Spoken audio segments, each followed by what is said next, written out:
Hello guys, good morning. For today's mini vlog, nagluto lang po tayo ng ating breakfast. Ayan po, naganda lang po tayo ng ginisang century tuna. Ayan po, mag-prepare na po tayo. Nagisa lang po tayo ng sibuyas, bawang at kamatis. Ayan, lalagyan po natin yan ng ayan, minekos-mekos po natin ng konti. Ayan, halo-halo. Ayan. Lulutuin lang po natin ng konti ang ating sibuyas, bawang at kamatis. Lalagyan po natin yan ng konting asin at syempre hindi mawawala ang paminta. Ayan.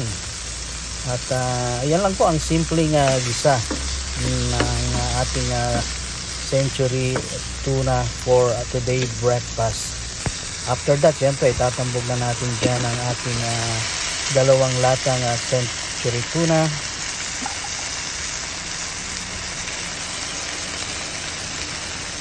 Ayan. After that, syempre yan, halo-halo lang ng konti.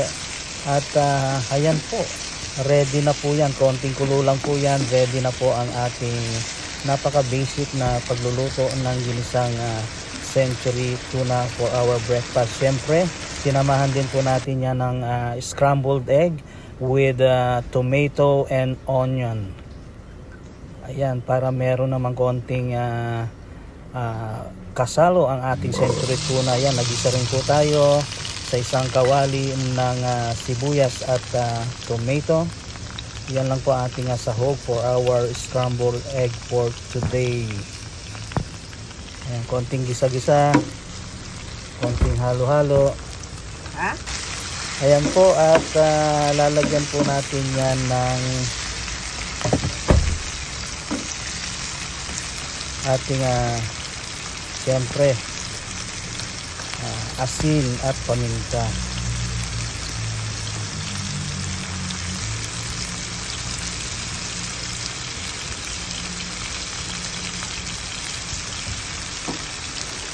After that, konting halo-halo lang po at ilalagay na po natin dyan ang ating itlog.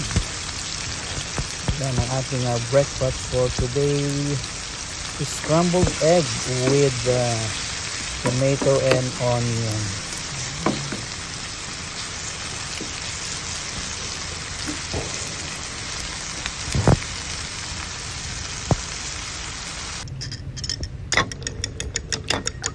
Ayan, binati-bati natin ng konti ang itlog para maghalo po siya. At ma-incorporate, nilagyan natin ng konting asin at panimpla dyan. At ilalagay na po natin dyan sa ating ginisang kamatis at sibuyas. Gumamit po tayo ng white onion para mas masarap. Ayan, nilagay na po natin ang itlog. Ayan, konting halo-halo lang po yan. At ready na po ang ating scrambled egg with tomato and onion. Ayan, maraming salamat. Thank you for watching. God bless. And goodbye. Kain po tayo.